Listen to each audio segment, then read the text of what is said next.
తెలంగాణలో రేషన్ లబ్ధిదారుల సంఖ్య 3 కోట్లను దాటినట్లు సివిల్ సప్లై అధికారులు తెలిపారు. రేషన్ లబ్ధిదారుల సంఖ్య గణనీయంగా పెరిగింది.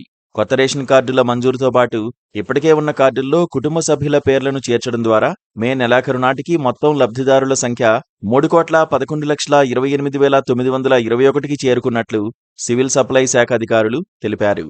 ఈ ఏడాది జనవరి 26న రాష్ట్రంలో కొత్త రేషన్ కార్డుల మంజూరు ప్రక్రియ ప్రారంభమైంది. ఇదే సమయంలో పాత కార్డుల్లో కొత్త పేర్ల నమోదుకు కూడా పౌర సరఫరాల శాఖ అవకాశం కల్పించింది. దీనికి అనుగుణంగా మీ సేవ కేంద్రాలతో పాటు కులగణన సర్వే ద్వారా పెద్ద సంఖ్యలో దరఖాస్తులు అందాయి. అందిన దరఖాస్తులను పరిశీలించిన అధికారులు జనవరి 26, ఫిబ్రవరి 28, ఏప్రిల్ 24, మే 23 తేదీల్లో 4 విడతల్లో కొత్తగా 2,03,156 రేషన్ కార్డులను మంజూరు చేశారు. అలాగే 9 విడతల్లో పాత కార్డుల్లో 29,81,356 మంది కొత్త సభ్యుల పేర్లను నమోదు చేశారు.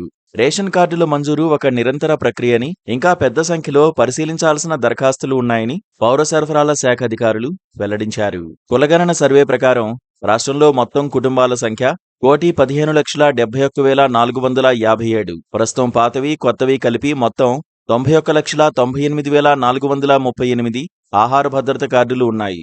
ఇది మొత్తం కుటుంబాల్లో 79.49% కుటుంబాలకు రేషన్ కార్డులు ఉన్నాయన్న విషయాన్ని వెల్లడిస్తుంది. తెలంగాణలో ఉచిత సన్నబియ్యం పథకం ప్రారంభమైన వేళ వీరందరికీ ప్రభుత్వం ద్వారా లబ్ధి చేకూరనుంది. కొత్తగా మంజూరైన రేషన్ కార్డుల మంజూరు పత్రాలను స్థానిక మంత్రులు, ఎమ్మెల్యేల ద్వారా లబ్ధిదారులకు అందించాలని రాష్ట్ర ప్రభుత్వం యోచిస్తోంది. ఈ కార్యక్రమాన్ని రాష్ట్ర ప్రభుత్వం అట్టహాసంగా నిర్వహించనున్నట్లు సమాచారం. ఇక తెలంగాణ ప్రభుత్వం రేషన్ లబ్ధిదారులకు సన్నబియ్యాన్ని పంపిణీ చేయడం ద్వారా నాణ్యమైన ఆహారాన్ని అందిస్తోంది. ఇది లబ్ధిదారులకు పౌష్టికాహారాన్ని అందించి వారి జీవన ప్రమాణాలను మెరుగుపరచడంలో కీలక పాత్ర పోషిస్తుందని సర్కారు భావిస్తోంది. అలాగే వర్షాకాలం దృష్ట్యా 3 నెలల రేషన్ ఒకేసారి తీసుకునే వెసులుబాటును కూడా కల్పిస్తోంది. Please subscribe to KTV Telugu. KTV Telugu.